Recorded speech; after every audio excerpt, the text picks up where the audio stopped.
నమస్తే, welcome to our channel. నేను మిషాల్ని. గతంలో రెడ్ బుక్ అంటేనే వైసీపీ నేతలందరూ కూడా లైట్ తీసుకున్నారు. ఇప్పుడైతే రెడ్ బుక్ అనగానే వాళ్ళ వైసీపీ నేతల్లో గుండెల్లో రైలు పరిగెత్తుతున్నాయి. ఎందుకు నెక్స్ట్ ఎవరు అరెస్ట్ కాబోతున్నారా అన్న అంశాలైతే చర్చ బాగా జరుగుతుంది. దీని మీద పూర్తిగా విశ్లేషించడానికి మనతో స్టూడియోలో ఉన్నారు అనలిస్ట్ షణ్ముఖ్ గారు ఉన్నారు. వారిని అడిగి విషయాలను తెలుసుకునే ప్రయత్నం చేద్దాం. నమస్కారం షణ్ముఖ్ గారు. నమస్కారం అండి. గతంలో రెడ్ బుక్ అంటేనే లైట్ తీసుకొని ఏదేదో విధంగా విమర్శిస్తూ మాట్లాడేవారు లోకేష్ గారి మీద. అయితే ఇప్పుడు ఆ రెడ్ బుక్ను చూసే వాళ్ళ గుండెల్లో రైలు పరిగెత్తుతున్న చర్చ అయితే బాగా జరుగుతుంది. నెక్స్ట్ ఎవరు ఆ రెడ్ బుక్లో పేరుంది, ఎవరు అరెస్ట్ కాబోతున్నారు అంశం అయితే చర్చ బాగా జరుగుతుంది. దీని మీద మీ స్పందన ఏంటి?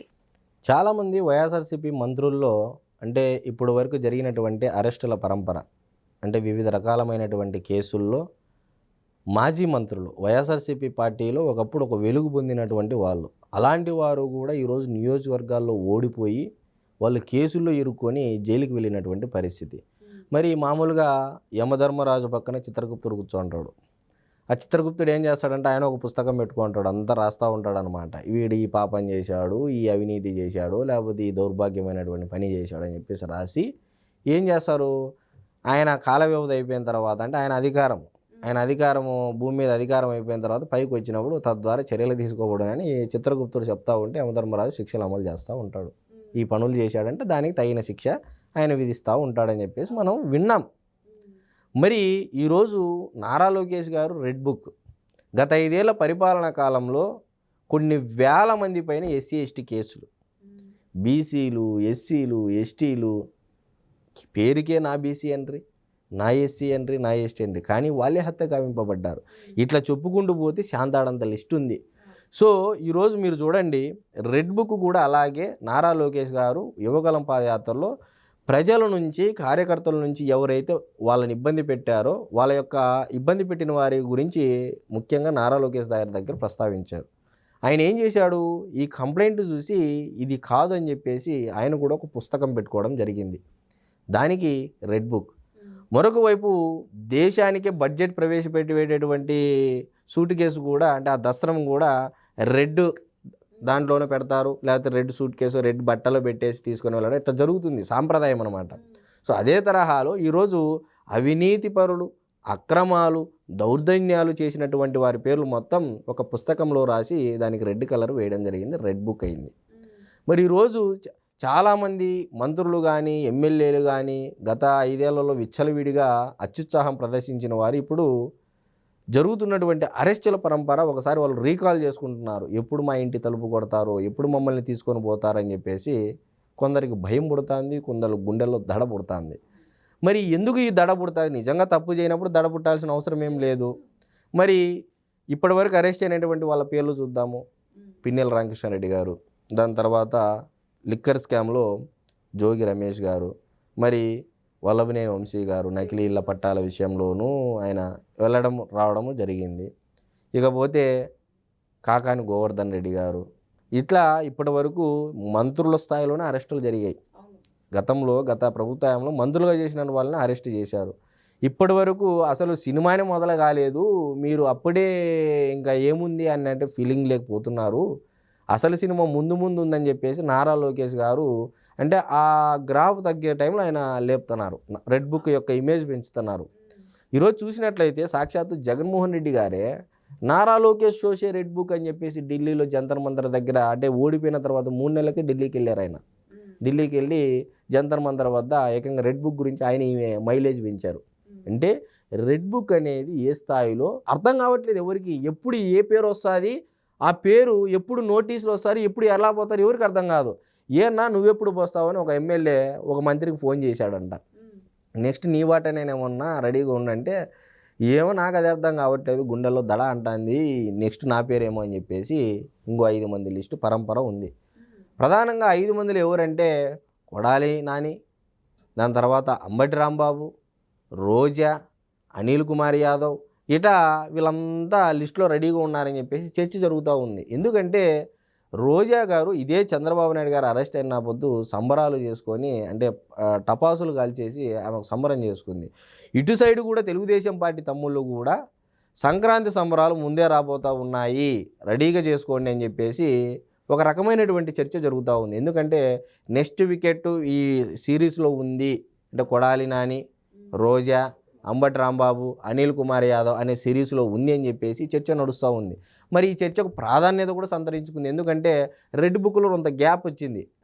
ఈ మధ్యకాలంలో జోగి రమేష్ గారు అరెస్ట్ తర్వాత రెడ్ బుక్ చేసేటువంటి పనుల్లో కొంత గ్యాప్ వచ్చింది.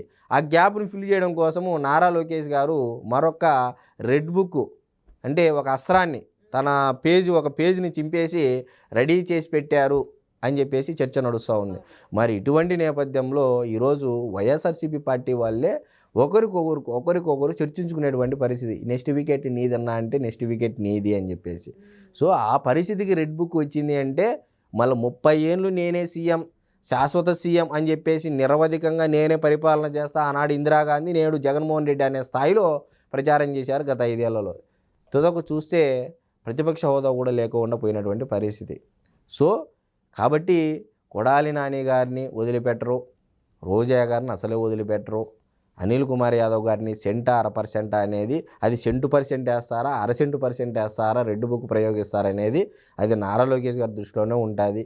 సో ఇకపోతే అంబటి రాంబాబు గారు మరి ఆయన యొక్క మౌనవ్రతము మీ ఇంటిలో కాదు, చేయాల్సినటువంటి మౌనవ్రతం ఇంకో స్థానంలో ఉంది. అది శ్రీకృష్ణ జన్మస్థానమా లేకపోతే ఇంకో స్థానమా అనేది లోకేష్ గారు నిర్ణయిస్తారు అని తెలుగుదేశం పార్టీ తమ్ముళ్ళు ఒక చర్చ నడుస్తూ ఉంది. ఆ చర్చకు ప్రాధాన్యత సంతరించుకుంది. మరి ఇప్పుడు రెడ్ బుక్ నడుస్తుంటే మేము అధికారంలోకి వచ్చినాక బ్లూ బుక్లో ఇప్పుడు మమ్మల్ని ఎవరైతే ఇబ్బంది పెట్టించారో వాళ్ళ పేర్లు మేము కూడా బ్లూ బుక్లో రాసుకొని తర్వాత మేము అధికారంలోకి వచ్చినాక మేము సినిమా చూపిస్తాం డైలాగులు చాలాసార్లు మనం విన్నాం. నిజంగా సినిమా చూపించాలి అనుకుంటే ఫస్ట్ పేరు ఎవరు దక్కిందండి? డిజిటల్ బుక్లో, బ్లూ బుక్లో రజనీ గారి పైన 199 మంది ఆ డిజిటల్ బుక్లో కంప్లైంట్ చేశారు.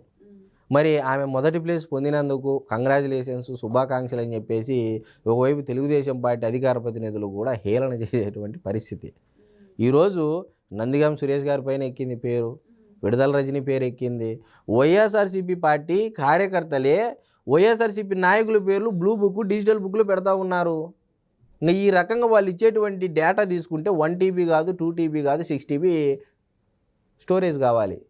మరి అంటే ఎక్కడ ఇప్పటి వరకు బ్లూ బుక్, డిజిటల్ బుక్ అవి ఆ వచ్చినటువంటి కంప్లైంట్లను తీసుకొని రేపు దాన్ని దందాగా మార్చుకునేటువంటి పరిస్థితి ఉంటుంది తప్ప నిజంగా వాళ్ళు చేయాలనుకుంటే గత 5 ఏళ్లలో ఏ కార్యకర్తలకు ఏం చేశారండి? ఆరామస్థానని ఒక అతన్ని తీసుకొని వచ్చి ఫేక్ సర్వేని తీసుకొని వచ్చి గెలుస్తున్నాడు ఇదిగో అని చెప్పేసి వేల కోట్ల రూపాయలు బెట్టింగ్ పెట్టించి వైఎస్ఆర్సీపీ పార్టీ కార్యకర్తలు దివాలా తీసినటువంటి పరిస్థితి ఈ రోజుల్లో.